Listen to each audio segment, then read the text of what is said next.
Problem ఏమైందంటే ఈ ఎఫ్డిఎన్ఎస్ ఆఫీసర్లు అందరూ ఎట్లుంటారంటే వాళ్ళకి H1B గురించి ఏమి తెలియదు. వాళ్ళకి ఎక్కువ రిటైర్డ్ FBI ఆఫీసర్ కానివ్వండి, ఇమిగ్రేషన్ కస్టమ్ ఎన్ఫోర్స్మెంట్ ఆఫీసర్ కానీ వాళ్ళని కాంట్రాక్ట్ మీద హైర్ చేసి పంపిస్తారు. పంపించినప్పుడు వాడు వచ్చేమంటాడు, వీడు వచ్చి వాన్ ఎంప్లాయ్మెంట్ ఏంది, అక్కడ పని చేస్తుండా చేస్తలేడా, అది స్పెషాలిటీ ఆక్యుపేషనా కాదా, దానికన్నా ఎక్కువ నువ్వు ఎప్పటి నుంచి వచ్చినావు, నువ్వు 10 ఏళ్ళ నుంచి ఉంటానవా, మొత్తం ఇన్కమ్ ట్యాక్స్లు ఇయ్యి, నాకు మొత్తం నీ బ్యాంక్ స్టేట్మెంట్స్ ఇయ్యి, నీ W2 ఫామ్స్ ఇయ్యి, వచ్చిన కాంచి ఇప్పటిదాకా ఎంప్లాయీస్ మొత్తం లిస్ట్ చెప్పు, ఎండ్ క్లయింట్స్ లిస్ట్ చెప్పు అని మొత్తం మొదలుపెట్టారు. హాయ్ హలో నమస్తే, welcome back to iDream media.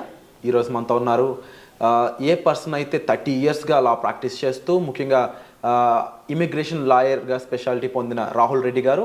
So ఆయనతో మనం H1Bకి సంబంధించిన లేటెస్ట్ అప్డేట్స్ అన్ని కూడా తెలుసుకుందాం. So welcome to this episode. Hi sir.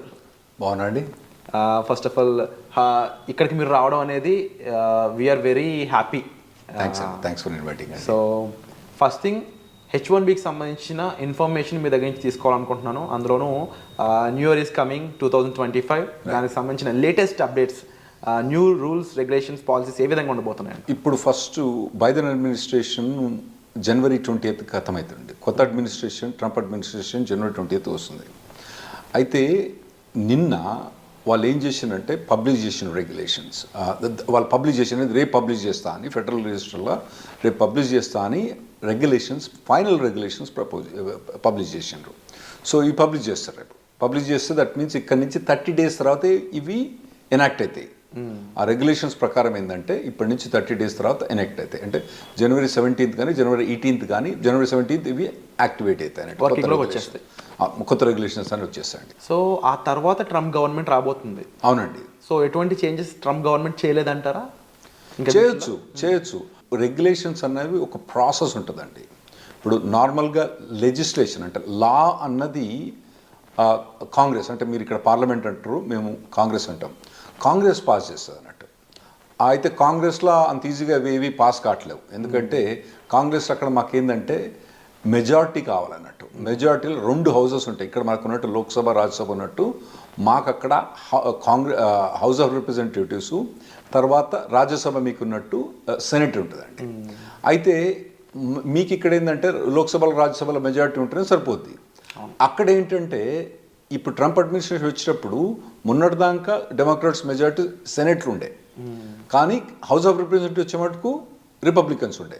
అయితే జనవరి 20th నుంచి 2 కూడా మెజారిటీ రిపబ్లికన్సే ఉన్నారు. ఏది ట్రంప్ పార్టీ వాళ్ళే. కాకపోతే ఏంటంటే సెనెట్లో పాస్ కావడానికి ఏదైనా bill other than finance bill కావాలంటే దానికి 60 votes కావాలి. 60 votes కావాలంట. దాన్ని ఫిల్ బస్టర్ అంటాం మేము. అయితే వాళ్ళకి ఇప్పుడు రిపబ్లికన్స్ ఫిల్ బస్టర్ ఓట్స్ లేవు అన్నట్టు. అయితే వాళ్ళు రిజిస్ట్రేషన్ పాస్ చేయరు. అంటే ఏదైనా రెగ్యులేషన్ ద్వారా పోవాలి. అయితే బైడెన్ అడ్మినిస్ట్రేషన్ ఏం చేసిందంటే ఈ ప్రపోజ్ రెగ్యులేషన్స్ అన్నది అక్టోబర్ 2023లో ప్రపోజ్ చేసి దాన్ని అట్లే పెట్టుకున్నారు. అంటే నార్మల్గా వాళ్ళు ఏం చేస్తారు, ప్రపోజ్ రెగ్యులేషన్ పెట్టి పబ్లిక్ కమెంట్స్ అడుగుతారు అన్నట్టు. పబ్లిక్ కమెంట్స్ చేసిన తర్వాత వాళ్ళు వితిన్ 2-3 monthsలో పబ్లిష్ చేయొచ్చు ఫైనల్ రెగ్యులేషన్స్. కానీ చేయలేదు. కానీ రైట్ నౌ అంటే ట్రంప్ వచ్చే ముందే దీన్ని పబ్లిష్ చేసి ట్రంప్ వచ్చే 3 రోజుల ముందే దీన్ని ఎఫెక్టివ్ చేసిందండి. దీన్ని ట్రంప్ అండూ చేయాలంటే చాలా ఇబ్బంది పడుతుంది అతను. ఓకే.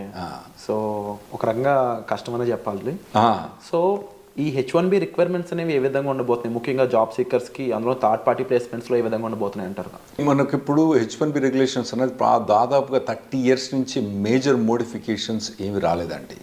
కొద్ది LCAలో కొద్ది మోడిఫికేషన్స్ వచ్చినాయని, కానీ ఈ మోడిఫికేషన్ మాత్రం రెవల్యూషనరీ మోడిఫికేషన్స్ అని చెప్పొచ్చు అన్నట్టు. 2010లో ఒబామా అడ్మినిస్ట్రేషన్ ఒక మెమో, అంటే దాదాపు ఎగ్జిక్యూటివ్ ఆర్డర్ టైప్ అనుకోరాండి, ఒక మెమో పాస్ చేసి దాని ద్వారా కొన్ని ఇంప్లిమెంట్ చేసడానికి ట్రై చేసిండ్రు. అప్పుడు కోర్టుల కేసు అయ్యి అవన్నీ అయిన తర్వాత మళ్ళీ 2018లో అడ్మినిస్ట్రేషన్లో మళ్ళీ ఏం చేసినట్టు వాళ్ళు ఏం చేసిండ్రు, మళ్ళీ ఇంకొక మెమో పాస్ చేసి వాళ్ళు ఏం చేసినారు, ఇంప్లిమెంట్ చేసినట్టు ట్రై చేస్తే కోర్టు కేసు పోతే ఆ కోర్టు కేసు ఆ మెమో మొత్తం తీసి బయటపడేసింది. అప్పుడు ఏమన్నదంటే కోర్టు, ఒకవేళ గవర్నమెంట్ ఏదైనా చేంజ్ చేయదలుచుకుంటే ఎయిదర్ లా ద్వారా కానీ, అంటే పార్లమెంట్ ద్వారా కానీ, లేదంటే రెగ్యులేషన్స్కి ఒక ప్రాసెస్ ఉంటుంది అన్నట్టు, ఒక 2 year ప్రాసెస్ ఉంటుంది. ఆ 2 years ప్రాసెస్ చేసి దీన్ని రెగ్యులేషన్ తీసుకురావాలి. కానీ వాళ్ళు ఇష్టం ఉన్నట్టు ఒక మెమో పాస్ చేసి మొత్తం రూల్స్ చేంజ్ చేయరాదు అని కోర్టు జడ్జిమెంట్ ఇచ్చింది. అప్పటి నుంచి ఏం చేసినట్టే వీళ్ళు కంకణం కట్టుకొని ఏం చేసిండ్రు, ప్రపోజ్ రెగ్యులేషన్స్ అనేది అక్టోబర్ 2023 ప్రపోజ్ చేసి ఇప్పుడు ఫైనల్గా పబ్లిష్ చేసింది అన్నట్టు. పబ్లిష్ చేసిన తర్వాత అంటే రేపు పబ్లిష్ చేస్తాను.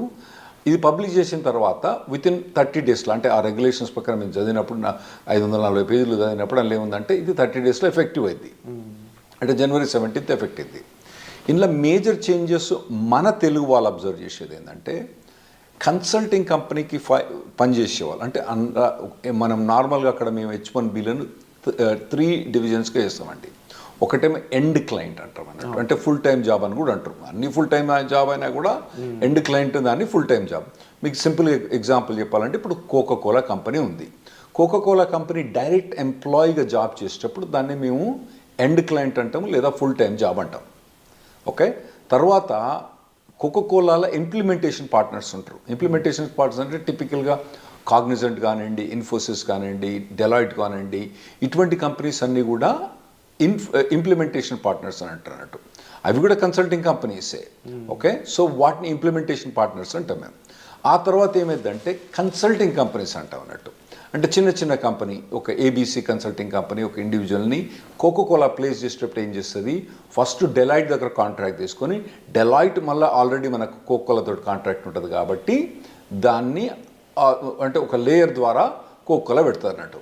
ఇప్పుడు ఈ కొత్త రెగ్యులేషన్స్ ప్రకారము ఈ ఏబీసీ కన్సల్టింగ్ కంపెనీకి పనిచేసే ఎంప్లాయీస్కి మాత్రం ఆ H1B ఫైల్ చేసేటప్పుడు చాలా ఇబ్బంది అయ్యే ఛాన్స్ ఉందండి. అది మెయిన్ ప్రొవిజన్ ఇందులో వచ్చింది.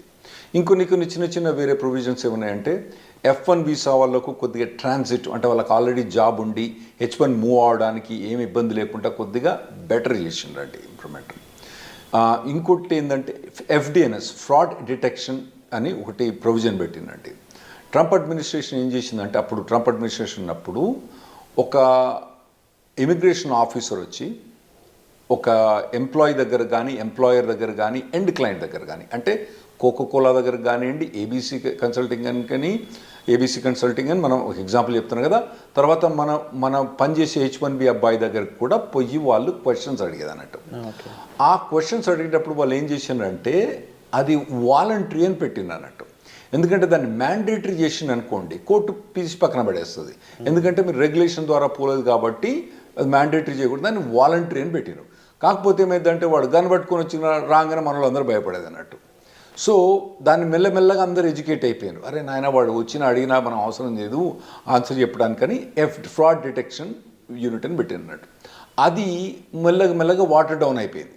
ఎందుకంటే ఎంప్లాయర్స్ కానీ ఎండ్ క్లయింట్స్ కానీ ఎంప్లాయీస్ కానీ అందరు ఎడ్యుకేట్ అయిపోయారు. అరే ఎందుకురా నాయన వాడు వెబ్సైట్లో క్లియర్గా చెప్పేసిండు కదా వాలంటరీ అని, మీరు ఎందుకు చేస్తానంటే అది వాటర్ డౌన్ అయిపోయింది. ఇప్పుడు వాడిని రెగ్యులేషన్ ద్వారా తీసుకొచ్చిండ్రు. రెగ్యులేషన్ ద్వారా తీసుకొచ్చినప్పుడు ఏమైందంటే ఇప్పుడు మ్యాండేటరీ అయిపోయింది అన్నట్టు. ఎంప్లాయర్స్ అంటే ఏబీసీ కన్సల్టింగ్ కంపెనీ కనుక ఒకవేళ కోఆపరేట్ చేయకపోతే వాళ్ళ కంపెనీ H1B డినై చేస్తారు. ఎంప్లాయీ మనోడు ఉన్నాడు, శ్రీనివాసరావు గారు ఉన్నారు. శ్రీనివాసరావు గారి దగ్గర పోయినప్పుడు అడిగినప్పుడు శ్రీనివాసరావు కనుక మొత్తం జవాబు చెప్పకపోతే ఆ H1B డినై చేస్తారు. ఓకే, అట్లా ప్రొవిజన్ పెట్టింది అన్నట్టు. ఇదివరకు ఏంటంటే మనకి FDNS అనేది ప్రతి 20 కేసులకు ఒక కేసుకు FDNS అయ్యేది. ఇప్పుడు వాళ్ళు దాన్ని FDNSను ఎలాబరేట్ చేసి వాళ్ళు ఇంకేమంటారంటే consulting companies, specially ABC consulting company, నేను డెలాయిట్ అంటలేను, ఇప్పుడు కోకోకోలా డెలాయిట్లో ఏబీసీ ఉంది కదా. ఓకే, దాంట్లో ఏబీసీ కన్సల్టింగ్ కంపెనీ కనుక ఫైల్ చేస్తే FDNS అన్నది మ్యాండేటరీ అంటే కంపల్సరీ అని వాళ్ళు ఇప్పుడు ప్రొవిజన్ పెడతాను నేను. సో ఇవన్నీ ఎట్లా ఇంప్లిమెంట్ అవుతుంది అన్నది మేము చూడాలి వాళ్ళు ఇంప్లిమెంట్ చేసినప్పుడు. ప్రాబ్లం ఏమైందంటే ఈ FDNS ఆఫీసర్లు అందరూ ఎట్లుంటారంటే వాళ్ళకి H1B గురించి ఏమి తెలియదు. వాళ్ళకి ఎక్కువ రిటైర్డ్ FBI ఆఫీసర్ కానివ్వండి, ఇమిగ్రేషన్ కస్టమ్ ఎన్ఫోర్స్మెంట్ ఆఫీసర్ కానీ వాళ్ళని కాంట్రాక్ట్ మీద హైర్ చేసి పంపిస్తారు. పంపించినప్పుడు వాడు వచ్చేయమంటాడు, వీడు వచ్చి వాన్ ఎంప్లాయ్మెంట్ ఏంది, అక్కడ పని చేస్తుండా చేస్తలేడా, అది స్పెషాలిటీ ఆక్యుపేషనా కాదా, దానికన్నా ఎక్కువ నువ్వు ఎప్పటి నుంచి వచ్చినావు, నువ్వు 10 ఏళ్ళ నుంచి ఉంటానవా, మొత్తం ఇన్కమ్ ట్యాక్స్లు ఇయ్యి, నాకు మొత్తం నీ బ్యాంక్ స్టేట్మెంట్స్ ఇయ్యి, నీ W2 ఫామ్స్ ఇయ్యి, వచ్చిన కాంచి ఇప్పటిదాకా ఎంప్లాయీస్ మొత్తం లిస్ట్ చెప్పు, ఎండ్ క్లయింట్స్ లిస్ట్ చెప్పు అని మొత్తం మొదలు పెడతాను అన్నట్టు. అయితే నార్మల్గా ఎఫ్డిఎన్ఎస్ ప్రొవిజన్ ప్రకారం ఓన్లీ ఆ పర్టికులర్ ఎంప్లాయీ ఆ పర్టికులర్ ఎండ్ క్లయింట్ దగ్గర పనిచేసేటప్పుడు ఒకవేళ అక్కడ స్పెసిఫిక్ డిగ్రీ అవసరం ఉందా అవసరం లేదా అని అడగటానికి వాళ్ళకి రైట్ ఉండే. కానీ ఇందులో చాలా వాడు ఎలాబరేట్ చేసి వాళ్ళు ఎఫ్డిఎన్ఎస్ ఆఫీసర్స్ వచ్చి అడిగేది. ఇంకోటి ఎంప్లాయర్ దగ్గర పోయినప్పుడు కూడా ఆ ఒక్క పర్టికులర్ ఎంప్లాయర్ కాకుండా 100 మంది ఎంప్లాయీస్ ఉన్నారనుకోండి, అందరు ఎంప్లాయీస్ లిస్ట్ ఇయ్యి ఎక్కడెక్కడ పని చేస్తా అని చెప్పని వాళ్ళు కొద్దిగా హరాస్ చేసేది అన్నట్టు. మెల్లగా ఎంప్లాయీస్ అందరూ ఎడ్యుకేట్ అయ్యారు. కానీ ఇప్పుడు ఈ ప్రొవిజన్ ప్రకారం రెగ్యులేషన్స్ పాస్ చేసిన దాంట్లో ఎఫ్డిఎన్ఎస్ పోయి అక్కడ ఎంక్వైరీ చేయాలనే ఉంది, కానీ వాళ్ళకి క్లియర్ డైరెక్షన్స్ అన్నది ఇందులో ఎక్కువ ఇవ్వలేదు. వాళ్ళు అప్పుడు ఏం చేస్తారంటే వాళ్ళు ఎక్కువ క్వశ్చన్స్ అడిగి అన్నెసెసరీగా బర్డెన్ చేస్తారు అన్నట్టు. ఇంకోటి ఇందులో ఏంటంటే నార్మల్గా నేనేం చెప్పినప్పుడు ABC consulting company, Deloitte, Coca Cola ఉన్ను శ్రీనివాసరావు అంటే ఈ నలుగురిట్లో కూడా వాడు ఎఫ్డిఎన్ఎస్ ఆఫీసర్ ఇంటర్వ్యూ చేయొచ్చు. సరే ఏబీసీ కన్సల్టింగ్ కంపెనీ అంటే సరే కంపెనీ ఎంప్లాయీస్ అందరూ వాళ్ళు కోఆపరేట్ చేస్తారు. శ్రీనివాసరావు గారు ఉన్నారు కదా, మరి శ్రీనివాసరావు గారు ఎంప్లాయీ కాబట్టి కోఆపరేట్ చేస్తారు. డెలాయిట్ అంటే చెప్పలేము వాళ్ళు కోఆపరేట్ చేస్తారో చెప్పలేము. కోకోకోలాగా అయితే అసలే కోఆపరేట్ చేయదు. అటువంటప్పుడు ఏమైంది అన్నది డౌట్గా ఉందన్నట్టు. సో ఇవన్నీ ఇంప్లిమెంటేషన్కి వచ్చినప్పుడు తెలుస్తూ ఉంటుంది, ఇబ్బందులు అయితే అంటే తెలుస్తూ ఉంటుంది. అయితే ఇదివరకు ఎఫ్డిఎన్ఎస్ అయినప్పటికీ ఇప్పటికీ చాలా డిఫరెన్స్ ఏముందంటే వాళ్ళకి ఇప్పుడు రెగ్యులేషన్ ద్వారా వచ్చినాయి కాబట్టి ఎక్కువ పవర్స్ ఉన్నాయి ఇప్పుడు వాళ్ళకు. దీంతో మనకు చాలా ఇబ్బంది మన ఎంప్లాయీస్ కానీ చాలా ఇబ్బంది అయ్యే ఛాన్స్ ఉందండి. సో ఓవరాల్గా రిక్వైర్మెంట్స్ అనే పరంగా చూసుకున్నా లేకపోతే వచ్చే చేంజెస్ చూసుకున్నా అందులో మళ్ళీ మీరు కాంట్రాక్ట్ ఆఫీసర్స్ వస్తున్నారంటున్నారు, వాళ్ళు ఎటువంటి విధంగా అంటే వాళ్ళ విధానం ఏ విధంగా ఉంటుందో ఇంకా చూడాల్సి ఉంది. సో ఇంటిమిడియేటింగ్ ఉంటుందండి, ఇంకెక్కువ భయపెడతారు. వాళ్ళు ఈమెయిల్ చేసి ఏమంటారంటే నాకు విత్ ఇన్ 4 hours జవాబు చెప్పమంటారు. మేము ఇదివరకు ఏం చెప్పేదంటే మేము రెస్పాన్స్ ఏం చెప్పేది కదా, నేను అసలు జవాబు చెప్పేవాడిని కానీ మనం 4 గంటలు జవాబు చెప్పాలంటే నేను నా పనులు పెట్టుకొని నేను ఎట్లా జవాబు చెప్పాలి, ఇది వాలంటీర్ కదా వానికి రెస్పాండ్ చేయమని చెప్పేది. సో ఇప్పుడు అట్లా చెప్పడానికి వీల్లేదు. మేము వాళ్ళ గైడ్ లైన్స్ ఏమున్నాయో తెలియదు. వాడు 4 గంటలు అంటే మరి 4 గంటలు ఎప్పటి నుంచి ఇన్ఫర్మేషన్ అంతా తీసుకొచ్చి ఇవ్వాలి కదా వాడు. True sir. And somehow thank you so much for the information sir. So and వచ్చే ఎపిసోడ్లో స్పెషల్ ఆక్యుపేషన్కి సంబంధించి H1Bకి ఏ విధంగా ఉంటాయో కూడా తెలుసుకుందాము. సో వచ్చే ఎపిసోడ్ కోసం stay tune. Thank you so much.